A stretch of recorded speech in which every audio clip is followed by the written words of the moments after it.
Hi అండి. అందరికీ నమస్తే. బొమ్మాస్ కిచెన్‌కు స్వాగతం. ఇవాల్టి మన కిచెన్‌లో బనానాతో చాలా సింపుల్‌గా ఇంట్లోనే ఐస్ క్రీమ్‌ని ఎలా చేసుకోవాలో ఈ వీడియోలో మీతో షేర్ చేసుకోవాలనుకుంటున్నాను.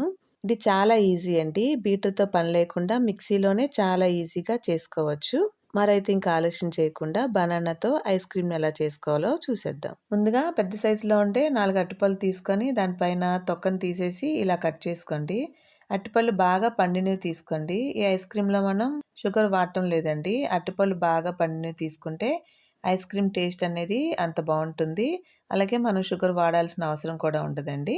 ఇలా కట్ చేసుకున్న అరటిపండు ముక్కల్ని ఒక ట్రే తీసుకొని అందులో బటర్ పేపర్ వేసి అరటిపండు ముక్కల్ని ఇలా ట్రేలో పెట్టేసుకొని ఫ్రీజర్‌లో 5 అవర్స్ ఫ్రీజ్ చేయండి. బనానా ముక్కలు సాయిల్డ్‌గా అయ్యాకే మనం యూజ్ చేసుకోవాలండి. ఒకవేళ మీరు అదే రోజు వాడకపోతే జిప్ బ్యాగ్‌లో పెట్టి స్టోర్ చేసుకోండి. ఇలా ఫ్రీజ్ చేసుకున్న అరటిపండు ముక్కల్ని ఒక మిక్సీ జార్‌లో వేసుకొని 2 నిమిషాలు మిక్సీ పట్టండి. కంటిన్యూస్‌గా తిప్పకుండా మధ్య మధ్యలో ఆపుతూ మిక్సీ పట్టుకోండి. తర్వాత ఒక కప్పు చిల్డ్ మిల్క్ వేసి స్మూత్‌గా అయ్యే వరకు మిక్సీ పట్టి ఒక బౌల్‌లోకి తీసుకోండి. తర్వాత అదే జార్‌లోకి 250 ఎంఎల్ విప్పింగ్ క్రీమ్‌ని వేసుకోండి. మీరు తీసుకున్న అరటిపళ్ళలో స్వీట్ తక్కువగా అనిపిస్తే 2 టేబుల్ స్పూన్ వరకు హనీ యాడ్ చేసుకోండి. అలానే ఒక టీ స్పూను వెనిల్లా ఎసెన్స్ వేసి మధ్య మధ్యలో ఆపుతూ ఒక నిమిషం పాటు బ్లెండ్ చేసి ముందుగా మిక్సీ పట్టుకున్న బనానా క్రీమ్‌లోకి ఈ మిక్సర్‌ని వేసి ఒకసారి రెండిటిని బాగా కలిపేసుకోండి. ఇప్పుడు ఈ క్రీమ్‌ని ఎయిర్ టైట్ కంటైనర్‌లోకి ట్రాన్స్‌ఫర్ చేసుకోవాలి. ప్లాస్టిక్‌దైనా, గ్లాస్ జార్ అయినా లేదంటే స్టీల్ బాక్స్‌లోకైనా వేసుకోవచ్చు.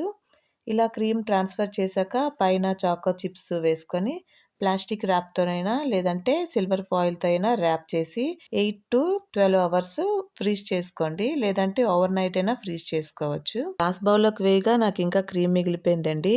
ఈ క్రీమ్‌ని నేను 2 భాగాలుగా డివైడ్ చేసి ఒక దాంట్లోకి ఒక టేబుల్ స్పూన్ కోకో పౌడర్ వేసి బాగా కలిపేసుకొని ఇప్పుడు మరొక బౌల్ తీసుకొని సగం బనానా క్రీమ్ వేసి దానిపైన కోకో పౌడర్ కలుపుకున్న క్రీమ్ కూడా వేసుకోండి. ఇలానే రెండిటిని మొత్తం అయిపోయే వరకు ఒకదాని తర్వాత ఒకటి వేసేసుకొని ఒక టూత్ పిక్‌తోని ఇక్కడ చూపిస్తున్న విధంగా డిజైన్ వేసుకొని పైన చాకో చిప్స్ వేసి ప్లాస్టిక్ ర్యాప్‌తోని కవర్ చేసి ఓవర్ నైట్ ఫ్రీజ్ చేసుకోండి. అంతేనండి. బనానాని యూజ్ చేసి 2 ఫ్లేవర్స్‌లో ఐస్ క్రీమ్స్‌ని ఇంట్లోనే ఈజీగా చేసుకొని కూల్‌గా టేస్ట్ చేసేయవచ్చు. ఈ సమ్మర్‌లో ఈ బనానా ఐస్ క్రీమ్‌ని మీరు కూడా ట్రై చేసి ఈ టేస్ట్ మీకెలా అనిపించిందో నాతో షేర్ చేసుకోవడం మాత్రం మర్చిపోకండి. ఇలాంటి మరెన్నో రెసిపీస్ కోసం ఇప్పుడే బొమ్మాస్ కిచెన్ సబ్స్క్రైబ్ చేసుకొని పక్కనే ఉన్న బెల్ ఐకాన్‌ని క్లిక్